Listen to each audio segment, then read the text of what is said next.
ओम शांति। आज बाप दादा के 10 सितंबर 2020 के ईश्वरीय महावाक्य हैं। मीठे बच्चे, बाप आए हैं तुम्हारी बैटरी चार्ज करने। जितना तुम याद में रहेंगे उतना बैटरी चार्ज होती रहेगी। प्रश्न, तुम्हारी सच की बेड़ी नाव को तूफान क्यों लगते हैं? उत्तर, क्योंकि इस समय आर्टिफिशियल बहुत निकल पड़े हैं। कोई अपने को भगवान कहते, कोई रिद्धि सिद्धि दिखाते, इसलिए मनुष्य सच को परख नहीं सकते। सच की बेड़ी को हिलाने की कोशिश करते हैं, परंतु तुम जानते हो कि हमारी सच की नाव कभी डूब नहीं सकती। आज जो विघ्न डालते हैं वह कल समझेंगे कि सद्गति का रास्ता यहाँ ही मिलना है। सबके लिए यह एक ही हट्टी है। ओम शांति। रूहानी बच्चों प्रति अथवा रूहों प्रति, क्योंकि रूह अथवा आत्मा सुनती है कानों द्वारा, धारणा आत्मा में होती है। बाप की आत्मा में भी ज्ञान भरा हुआ है। बच्चों को आत्माभिमानी बनना है। इस जन्म में भक्ति मार्ग के 63 जन्म द्वापर युग से तुम देह अभिमान में रहते हो। आत्मा क्या है यह पता नहीं रहता है। आत्मा है जरूर, आत्मा ही शरीर में प्रवेश करती है। दुख भी आत्मा को ही होता है। कहा भी जाता है पतित आत्मा पावन आत्मा। पतित परमात्मा कभी नहीं सुना है। सर्व के अंदर परमात्मा अगर होता तो पतित परमात्मा हो जाए। तो मुख्य बात है आत्माभिमानी बनना। आत्मा कितनी छोटी है, उसमें कैसे पार्ट भरा हुआ है, यह किसको भी पता नहीं है। तुम तो नई बात सुनते हो। यह याद की यात्रा भी बाप ही सिखलाते हैं और कोई सिखला न सके। मेहनत भी है इसमें। घड़ी घड़ी अपने को आत्मा समझना है। जैसे देखो, यह इमरजेंसी लाइट आई है जो बैटरी पर चलती है, इसको फिर चार्ज करते हैं। बाप है सबसे बड़ी पावर। आत्माएं कितनी ढेर हैं, सबको उस पावर से भरना है। बाप है सर्वशक्तिमान। हम आत्माओं का उनसे योग नहीं होगा तो बैटरी चार्ज कैसे हो? सारा कल्प लगता है डिस्चार्ज होने में। अभी फिर बैटरी को चार्ज करना होता है। बच्चे समझते हैं हमारी बैटरी डिस्चार्ज हो गई है, अब फिर चार्ज करनी है। कैसे? बाबा कहते हैं मेरे से योग लगाओ। यह तो बहुत सहज समझने की बात है। बाप कहते हैं मेरे साथ बुद्धि योग लगाओ तो तुम्हारी आत्मा में पावर भरकर सतो प्रधान बन जाएगी। पढ़ाई तो है ही कमाई, याद से तुम पावन बनते हो। आयु बड़ी होती है, बैटरी चार्ज होती है। हर एक को देखना है कितना बाप को याद करते हैं। बाप को भूल जाने से ही बैटरी डिस्चार्ज होती है। कोई का भी सच्चा कनेक्शन नहीं है। सच्चा कनेक्शन है ही तुम बच्चों का। बाप को याद करने बिगड़ ज्योति जगेगी कैसे? ज्ञान भी सिर्फ एक बाप ही देते हैं। तुम जानते हो ज्ञान है दिन, भक्ति है रात, फिर रात से होता है वैराग्य, फिर दिन शुरू होता है। बाप कहते हैं रात को भूलो, अब दिन को याद करो। स्वर्ग है दिन, नरक है रात। तुम बच्चे अब चैतन्य में हो। यह शरीर तो विनाशी है, मिट्टी का बनता है, मिट्टी में मिल जाता है। आत्मा तो अविनाशी है ना। बाकी बैटरी डिस्चार्ज होती है। बाकी तुम कितने समझदार बनते हो। तुम्हारी बुद्धि चली जाती है घर में, वहाँ से हम आए हैं। यहाँ सूक्ष्म वतन का तो मालूम पड़ गया। वहाँ 4 भुजाएं विष्णु की दिखाते हैं, यहाँ तो 4 भुजा होती नहीं। यह किसको भी बुद्धि में नहीं होगा कि ब्रह्मा सरस्वती फिर लक्ष्मी नारायण बनते हैं। इसलिए विष्णु को 4 भुजा दी है, सिवाय बाप के कोई समझा न सके। आत्मा में ही संस्कार भरते हैं। आत्मा ही तमो प्रधान से फिर सतो प्रधान बनती है। आत्माएं ही बाप को पुकारती हैं, ओ बाबा हम डिस्चार्ज हो गए हैं, अब आप आओ, हमको चार्ज होना है। अब बाप कहते हैं जितना याद करेंगे उतना ताकत आएगी। बाप से बहुत लव होना चाहिए। बाबा हम आपके हैं, आपके साथ ही घर जाने वाले हैं। जैसे पियर घर से ससुर घर वाले ले जाते हैं ना, यहाँ तुमको दो बाप मिले हैं श्रृंगार कराने वाले। श्रृंगार भी अच्छा चाहिए, अर्थात सर्वगुण संपन्न बनना है। अपने से पूछना है, मेरे में कोई अवगुण तो नहीं है? मनसा में भल तूफान आते हैं, कर्मणा से तो कुछ नहीं करता हूँ, किसको दुख तो नहीं देता हूँ। बाप है दुख हरता सुख करता, हम भी सबको सुख का रास्ता बताते हैं। बाबा बहुत युक्तियाँ बतलाते रहते हैं। तुम तो हो सेना, तुम्हारा नाम ही है प्रजापिता ब्रह्मा कुमार कुमारियाँ। कोई भी अंदर आए, पहले पहले तो ये पूछो कि कहाँ से आए हो, किसके पास आए हो। कहेंगे हम बीके के पास आए हैं। अच्छा ब्रह्मा कौन है? प्रजापिता ब्रह्मा का नाम कभी सुना है? हाँ, प्रजापिता ब्रह्मा के तो तुम भी बच्चे हो। प्रजा तो सब हो गए ना, तुम्हारा बाप है, तुम सिर्फ जानते नहीं हो। ब्रह्मा भी जरूर किसी का बच्चा होगा ना, उनके बाप का कोई शरीर तो देखने में नहीं आता है। ब्रह्मा विष्णु शंकर इन तीनों के ऊपर है। शिव बाबा त्रिमूर्ति शिव कहा जाता है, तीनों का रचयिता। ऊपर में एक शिव बाबा, फिर हैं तीन, जैसे सिजरा होता है ना। ब्रह्मा का बाप जरूर भगवान ही होगा, वह है आत्माओं का पिता। अच्छा फिर ब्रह्मा कहाँ से आया? बाप कहते हैं, मैं इनमें प्रवेश कर इनका नाम रखता हूँ ब्रह्मा। तुम बच्चों के नाम रखे तो इनका भी नाम रखा ब्रह्मा। कहते हैं यह मेरा दिव्य अलौकिक जन्म है। तुम बच्चों को तो एडॉप्ट करता हूँ, बाकी इनमें प्रवेश करता हूँ, फिर तुमको सुनाता हूँ। इसलिए यह हो गए बाप दादा। जिसमें प्रवेश किया उनकी आत्मा तो है ना, उनके बाजू में आकर बैठता हूँ। दो आत्माओं का पाठ तो यहाँ बहुत चलता है। आत्मा को बुलाते हैं तो आत्मा कहाँ आकर बैठेगी? जरूर ब्राह्मण के बाजू में आकर बैठेगी। यह भी दो आत्माएं हैं, बाप और दादा। इनके लिए बाप कहते हैं, अपने जन्मों को नहीं जानते हो। तुमको भी कहते हैं, तुम अपने जन्मों को नहीं जानते थे, अब स्मृति आई है। कल्प कल्प 84 का चक्र लगाया है, फिर वापस जाते हैं। यह है संगम युग। अब ट्रांसफ़र होते हैं। योग से तुम सतो प्रधान बन जाएंगे, बैटरी चार्ज हो जाएगी, फिर सतयुग में आ जाएंगे। बुद्धि में सारा चक्र फिरता रहता है, डिटेल में तो नहीं जा सकेंगे। झाड़ की आयु होती है, फिर सूख जाता है। यहाँ भी सब मनुष्य जैसे सूख गए हैं, सब एक दो को दुख देते रहते हैं।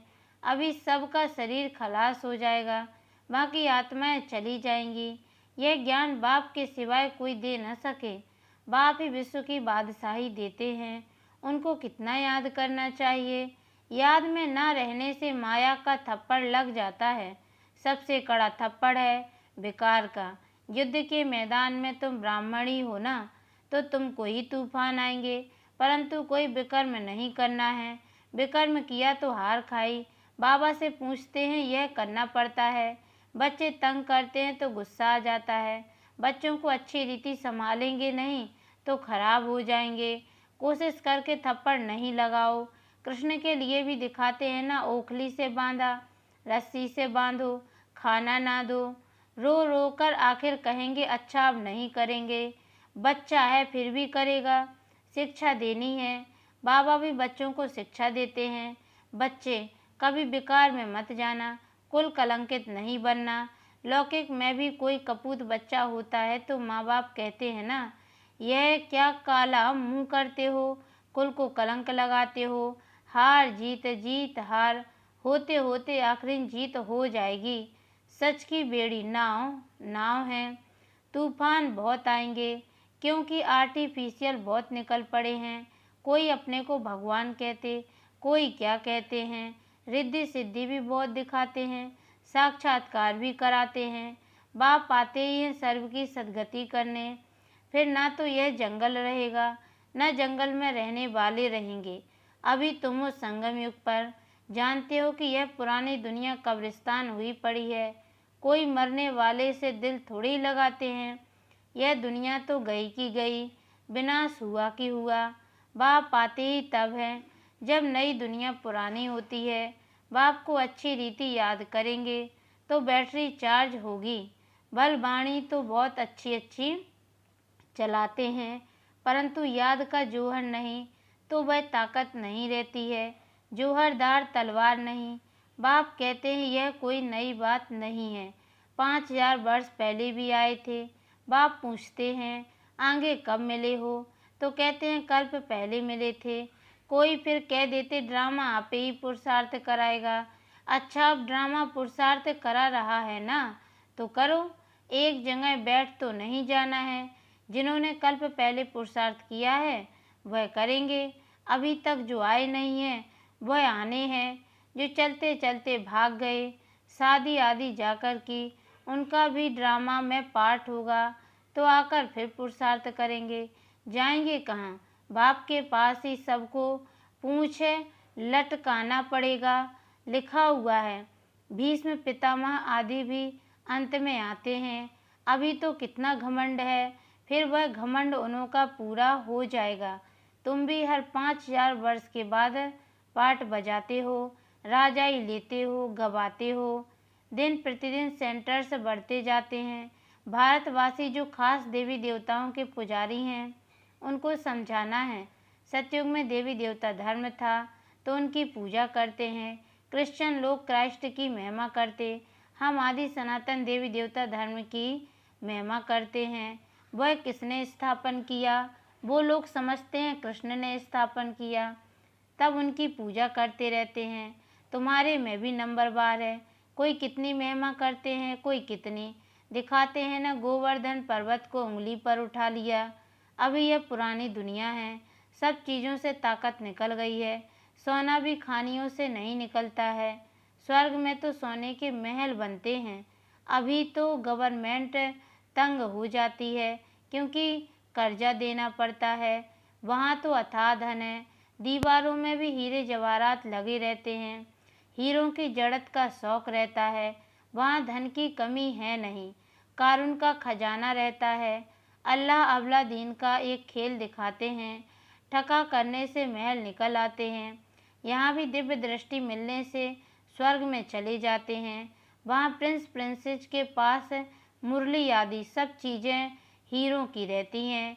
यहाँ तो कोई ऐसी चीज़ पहनकर बैठे तो लूट कर ले जाएंगे, छुरा भी मार कर भी ले जाएंगे। वहाँ यह बातें होती नहीं। यह दुनिया ही बड़ी पुरानी गंदी है।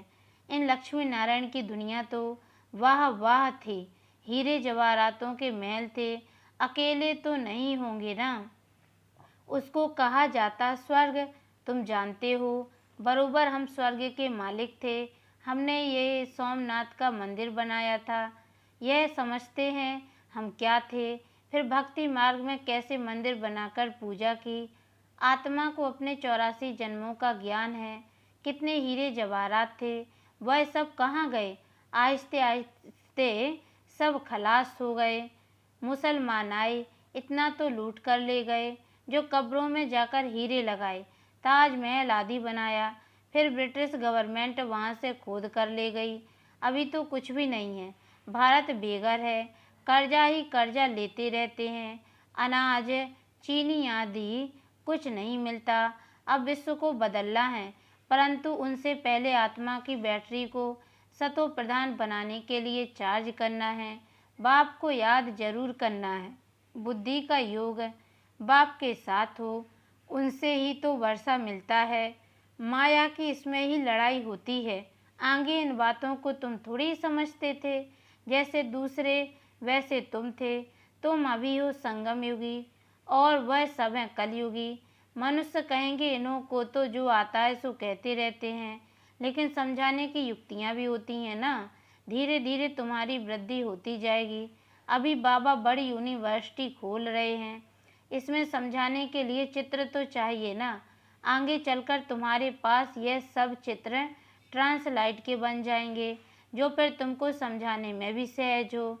तुम जानते हो, हम अपनी बादशाही फिर से स्थापन कर रहे हैं, बाप की याद और ज्ञान से। माया बीच में बहुत धोखा देती है। बाप कहते हैं धोखे से बचते रहो, युक्तियाँ बतलाते रहते हैं। मुख से सिर्फ इतना बोलो कि बाप को याद करो, तो तुम्हारे विकर्म विनाश होंगे और तुम यह लक्ष्मी नारायण बन जाएंगे। यह बैजिस आदि भगवान ने खुद बनाए हैं, तो इनका कितना कदर होना चाहिए। अच्छा, मीठे मीठे सिकी लदे बच्चों प्रति माता पिता बाप दादा का याद प्यार और गुड मॉर्निंग। रूहानी बाप की रूहानी बच्चों को नमस्ते, और हम रूहानी बच्चों की ओर से भी रूहानी माता पिता बाप दादा को याद प्यार और गुड मॉर्निंग। बाबा नमस्ते नमस्ते नमस्ते। धारणा के लिए मुख्य सार है, पहली पॉइंट है, सर्व गुणों से अपना श्रृंगार करना है, कभी किसी को दुख नहीं देना है, सबको सुख का रास्ता बताना है। दूसरी पॉइंट है, सारी दुनिया कब्रिस्तान हुई पड़ी है, इसलिए इससे दिल नहीं लगानी है। स्मृति रहे कि अभी हम ट्रांसफ़र हो रहे हैं, हमें तो नई दुनिया में जाना है। वरदान, प्रवृत्ति में रहते मेरेपन का त्याग करने वाले सच्चे ट्रस्टी मायाजीत भव। डिटेल है, जैसे गंदगी में कीड़े पैदा होते हैं, वैसे ही जब मेरापन आता है तो माया का जन्म होता है। माया जीत बनने का सहज तरीका है, स्वयं को सदा ट्रस्टी समझो। ब्रह्मा कुमार माना ट्रस्टी की किसी में भी अटैचमेंट नहीं होती, क्योंकि उनमें मेरापन नहीं होता। गृहस्थी समझेंगे तो माया आएगी, और ट्रस्टी समझेंगे तो माया भाग जाएगी। इसलिए न्यारे होकर फिर प्रवृत्ति के कार्य में आओ, तो माया प्रूफ रहेंगे।